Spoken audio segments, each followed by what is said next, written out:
What's up, everyone? Welcome to today's video. Welcome to the Video Game Fight School channel. Thank you very much for tuning in. So first of all, shout out to everyone that hopped on the stream. I do try my best to stream a few times a week in the evening for about 2 hours, and last night's stream was actually pretty chill, pretty cool, and so on and so forth. Now, in that stream and actually in other videos, some of you have been asking if I think Gotham Knights is going to get any DLC. Now, the one thing that I want to go ahead and first throw out there is, number one, the developers never promised any DLC. In fact, Heroic Assault was advertised after we got a release date for just the base game. So there really was no commitment as to any of that. Now, that being said, if there was DLC that was already in development, that DLC would have started its development phase as the game was pretty much still in planning and production. So you probably will see it very soon because they'll probably be finishing and finalizing everything right now.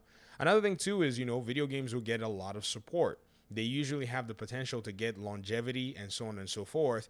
And with Warner right now releasing their Hogwarts Legacy game and then Suicide Squad game coming down the road, I think maybe somewhere in the middle of both releases, you might hear a little bit of stuff about the, DLC or any extra content that it is that they want to put out for the game. But so far, so good. They've completed the project in a sense. And I use the word completed because I got into a little, debate back and forth with an audience member who said that Gotham Knights was released incomplete.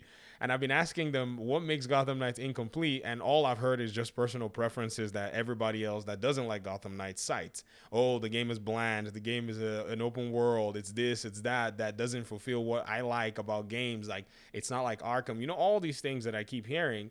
But it appears to me that people can just come out and say, I don't like Gotham Knights, because I see these complaints and they make the same mistakes, every single one of them. I don't know why. They were throwing out this shade that, oh, Gotham Knights can be bought for $40 and blah, blah, blah, blah, blah.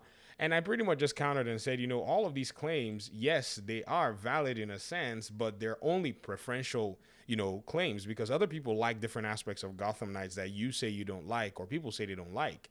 And most of all, if Gotham Knights being on sale is confirmation for some of these folk that Gotham Knights is not a good game, Midnight Suns has been on sale on the Epic Games Store for at least 3 weeks right now. You can go check it. As of last night when I checked, 2/8/23, it was on sale for $35. So video games right now, especially in the superhero genre, are struggling. If they're not making the big three, Batman, Superman, or Spider-Man, I have a feeling that this is a trend we're going to be seeing for the longest time, especially after Avengers pretty much destroyed a lot of consumer trust in superhero video games. This is also something that Gotham Knights is facing. A lot of people who like the game are probably not enough to be able to support continual content.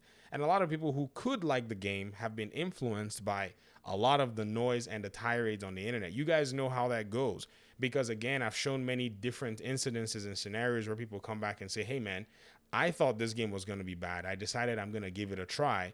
And I realized that I was wrong to think that the game was going to be something I didn't like.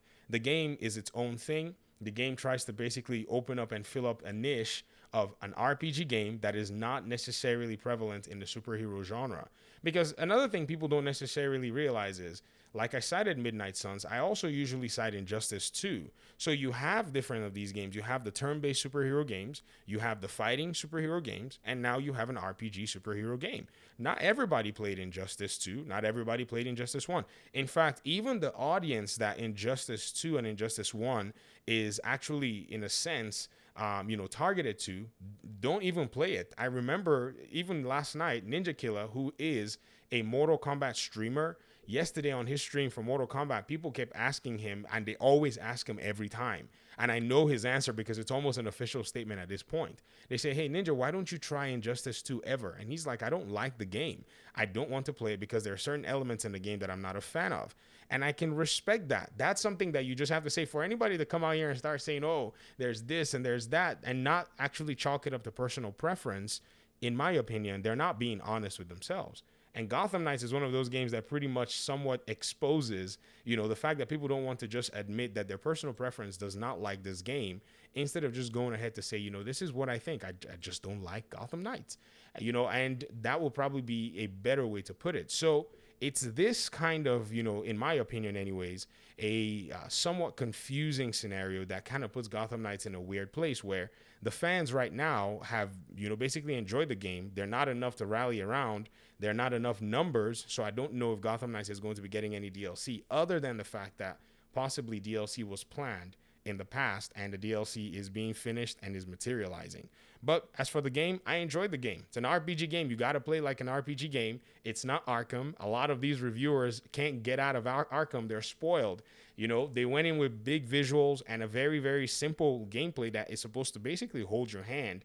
Enemy NPCs basically kind of tell you, hey, we're about to hit you, and all you got to do is hit one button. Here in Gotham Knights, you not only have to dodge most times, then you have to respond, and it requires you to actually use different tools in your arsenal. So the combat is a little bit more complex, and I can see how that maybe throws some people off, but nonetheless, it's a solid project. I hope Warner Bros. Montreal continues to make their games like this.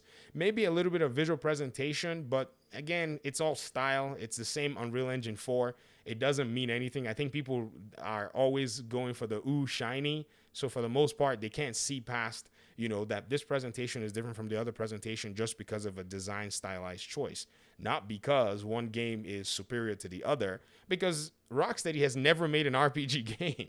So you can't even go ahead to even evaluate, Rocksteady's Arkham games with Warner Brothers, Gotham Knights game, because they're both different games. Maybe Rocksteady could make a better RPG, but we will never know. Right now, Warner Brothers Montreal has made a better RPG than Rocksteady ever has and may ever have.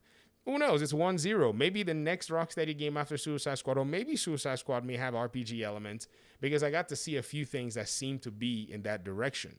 But we'll wait and see, and possibly if there's DLC, we'll get an announcement and so on and so forth. I know this was a little rant, but I'm getting kind of weary of these folk that don't want to play Gotham Knights and continue to come here and tell me that, oh, I'm the problem because I bought Gotham Knights and the industry, blah, blah, blah. Like, bro, people buy Call of Duty, man. I need you to take that energy to them, because I can't stand the fact that they're buying the same game over and over again. But I'm not bothered how they spend their money. So I'm sure Gotham Knights fans can't be bothered at all to care what other people who don't play the game think.